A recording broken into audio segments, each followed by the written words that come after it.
Hi friends, ನಾನು ಮಾಡ್ತಾಯಿದ್ದೀನಿ Spanish omelette ಅಂತ. ಸಖತ್ ಟೇಸ್ಟಿಯಾಗಿದೆ, ಸೂಪರ್ ಆಗಿದೆ, ವೈರಲ್ ಆಗಿದೆ ಕೂಡ. ನೋಡೋಕ್ಕೂ ತುಂಬ ಚೆನ್ನಾಗಿದೆ. ನೋಡಿ, 2 ಆಲೂಗಡ್ಡೆನ ಚಿಕ್ಕದಾಗಿ ಸಿಪ್ಪೆ ತೆಗ್ದು ಹೆಚ್ಚಿ ಇಟ್ಕೊಳ್ತಾ ಇದ್ದೀನಿ.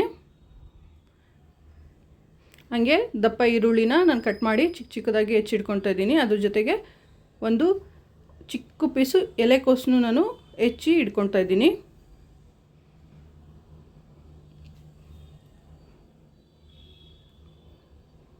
ನೋಡಿ, ಒಂದು ಪ್ಯಾನ್ಗೆ ಒಂದು 2-3 ಸ್ಪೂನ್ ಆಯಿಲ್ ಹಾಕ್ಬಿಟ್ಟು ಇದನ್ನು ಸ್ವಲ್ಪ ಫ್ರೈ ಮಾಡ್ಕೋಬೇಕು. ಅರ್ಧ ಫ್ರೈ ಮಾಡಿಕೊಂಡ್ರೆ ಸಾಕು. ನೋಡಿ, ಈ ಥರ ಮಕ್ಕಳಿಗೆ ಮಾಡಿಕೊಡ್ತಾಯಿದ್ರೆ ತುಂಬ ಇಷ್ಟಪಟ್ಟು ತಿಂತಾರೆ. ನೋಡೋಕ್ಕೂ ತುಂಬ ಸಖತ್ತಾಗಿರುತ್ತೆ. ನೋಡಿ, ಇದು ಇವಾಗ ಆಗಿದೆ.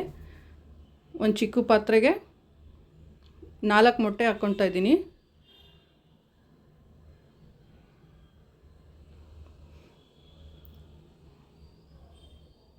ಚೆನ್ನಾಗೆ ಮಿಕ್ಸ್ ಮಾಡಬೇಕು 4 ಮೊಟ್ಟೆನೂ.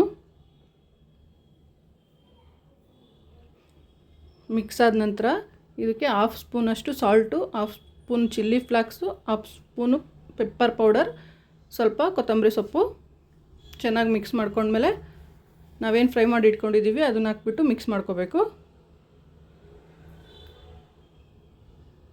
ನೋಡಿ, ಮಿಕ್ಸ್ ಆಗಿದೆ. ಇವಾಗ ಇದಕ್ಕೆ ಮತ್ತೆ ಅದೇ ಪ್ಯಾನ್ ನಾನು ಕಾಯೋಕ್ಕೆ ಇಟ್ಕೊಂಡಿದ್ದೀನಿ. ಸ್ವಲ್ಪ ಆಯಿಲ್ ಸ್ಪ್ರೇ ಮಾಡಿಕೊಂಡು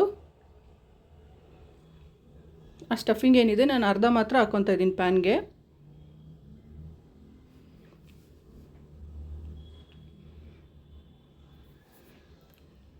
ಸ್ಲೋ ಉರಿ ಇಕ್ಬೇಕು. ಗ್ಯಾಸ್ ಇದಕ್ಕೆ ಚೀಸ್ ಹಾಕ್ಕೊತಾ ಇದ್ದೀನಿ, ಸ್ವಲ್ಪ ತುರಿದಿಟ್ಕೊಂಡಿರೋದು. ಇದು ಆಪ್ಷನ್ನು, ಬೇಕಾದರೆ ಹಾಕ್ಕೋಬೋದು. ಚೀಸ್ ಇಲ್ಲ ಅಂದರೆ ಹಾಗೆ ಮಾಡ್ಕೋಬೋದು, ಚೆನ್ನಾಗಿರುತ್ತೆ. ನಾನು ಅರ್ಧ ಸ್ಟಫಿಂಗ್ ಇಟ್ಕೊಂಡಿದ್ದೀನಿ, ಅದನ್ನು ಮತ್ತೆ ಇದ್ರ ಮೇಲೆ ಸ್ಪ್ರೆಡ್ ಮಾಡ್ಕೊತಾ ಇದ್ದೀನಿ.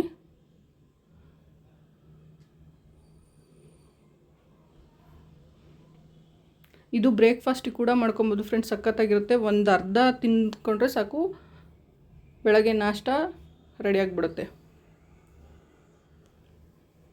ನೋಡಿ, ಲಿಡ್ ಮುಚ್ಚಿಬಿಟ್ಟು ಒಂದು 5 ಮಿನಿಟ್ಸು ನಾನು ಚಿಕ್ಕ ಉರಿಯಲ್ಲಿ ಬೇಯಿಸ್ತಾ ಇದ್ದೀನಿ. ಈಗ ಬೆಂದಿದೆ ನೋಡಿ. ನಾವು ಒಂದು ಸತಿ ಚೆಕ್ ಮಾಡ್ಕೊಳ್ಳೋಣ ಬೆಂದಿದ್ದೇನಂತ. ನೋಡಿ, ಬೆಂದಿದೆ. ಹಂಗೆ ಪ್ಯಾನ್ ಉಲ್ಟಾ ಮಾಡಿಬಿಟ್ಟು ತಗೋಬೇಕು. ಆಮೇಲೆ ಸ್ಲೋಗೆ ಮತ್ತೆ ಅದೇ ಪ್ಯಾನ್ಗೆ ಹಾಕಿ ಗ್ಯಾಸ್ ಆನ್ ಮಾಡಬೇಕು. ಮತ್ತು ಅದೇ ಚಿಕ್ಕ ಉರಿಲಿ ನಾವು 5 ನಿಮಿಷ ಬೇಯಿಸ್ಕೋಬೇಕಾಗತ್ತೆ. ನೋಡಿ, ಬೆಂದಿದೆ. ನಾನು ಇವಾಗ ಒಂದು ತಟ್ಟೆಗೆ ಹಾಕ್ಕೊಳ್ತಾ ಇದ್ದೀನಿ. ನೋಡಿ ಹೆಂಗೆ ಬಂದಿದೆ. ನೋಡಿ, ಸಖತ್ತಾಗಿದೆ. ನೋಡೋಕ್ಕೂ ಚೆನ್ನಾಗಿದೆ, ತಿನ್ನೋಕ್ಕೂ ಚೆನ್ನಾಗಿದೆ, ಹೆಲ್ದಿಯಾಗಿರುತ್ತೆ. ಮಕ್ಳಿಗೂ ತುಂಬ ಇಷ್ಟ ಆಗುತ್ತೆ. ನೀವು ಮನೆಯಲ್ಲಿ ಮಾಡಿ ಟ್ರೈ ಮಾಡಿ. ಮನೇಲಿರೋ ಐಟಮ್ಸಲ್ಲೇ ಆರಾಮಾಗಿ ಒಳ್ಳೆ ರೆಸಿಪಿ ಮಾಡ್ಕೋಬೋದು. ಓಕೆ ಫ್ರೆಂಡ್ಸ್, ಬಾಯ್.